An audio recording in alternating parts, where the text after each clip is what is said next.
All right, guys, I decided to start learning about taxes. Tax season is just passed, or April 15th or whatever. And I decided I wanted to learn a little bit more about it. It caught my interest, and so I decided to take a look at one of these articles here. So I'm pulling this information from an article called "Who Are You Going to Trust?" This information can be found at the source called autoskinner.com, where you can find books, articles, etc. This is my way of learning how to do things. Sometimes I like to present information on here and I write it out, but I like writing stuff down. So if you don't like the format, too bad.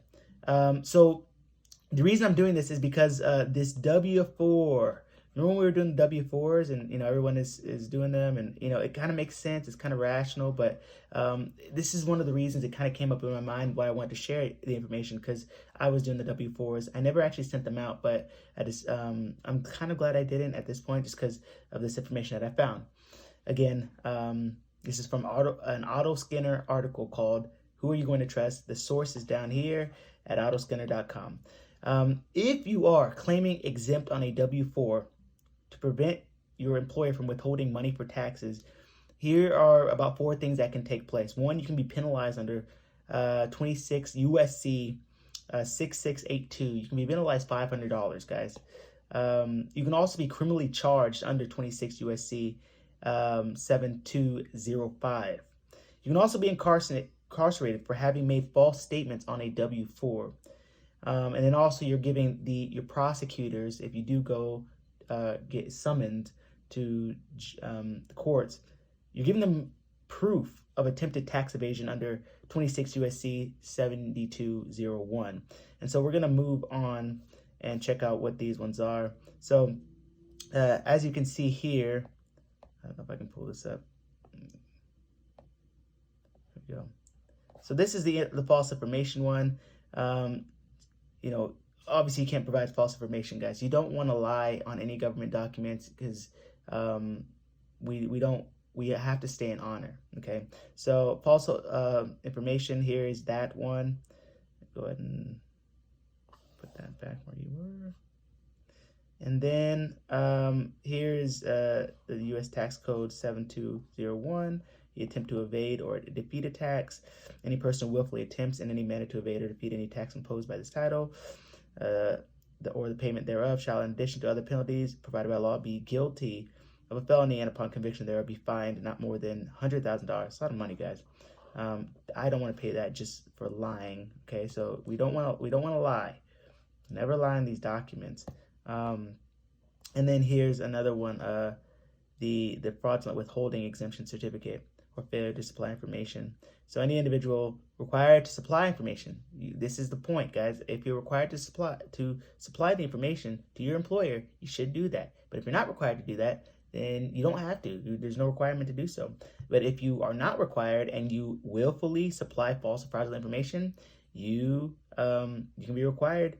You can be held under this section, section 3402, and there's penalties for it, guys. Imprisonment of up to a year, and be fined not more than $1,000. So I think that's just super important to understand and know.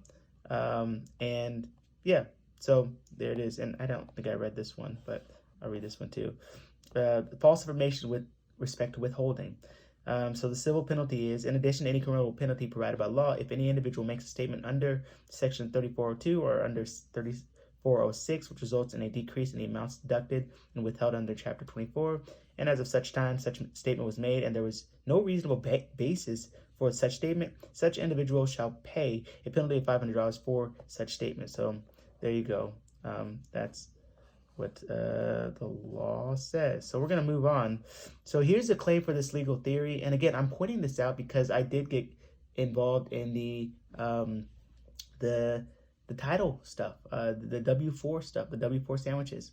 And in there, they say put exempt on there. But here's the claim for the legal theory. If the individual was not liable for or subject to the tax, the revenue law allowed them to claim exempt on the W-4. But this doesn't make any sense, and I'll tell you why. Because you weren't subject to the laws in the first place.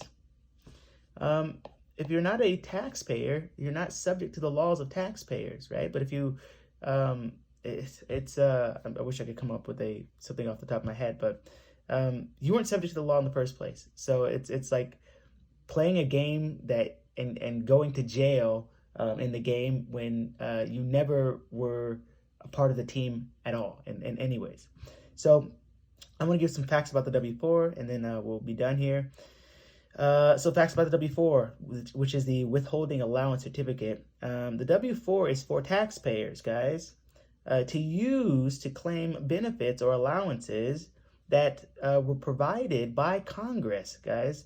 I hope you can follow this. Provided by Congress for those taxpayers who qualify.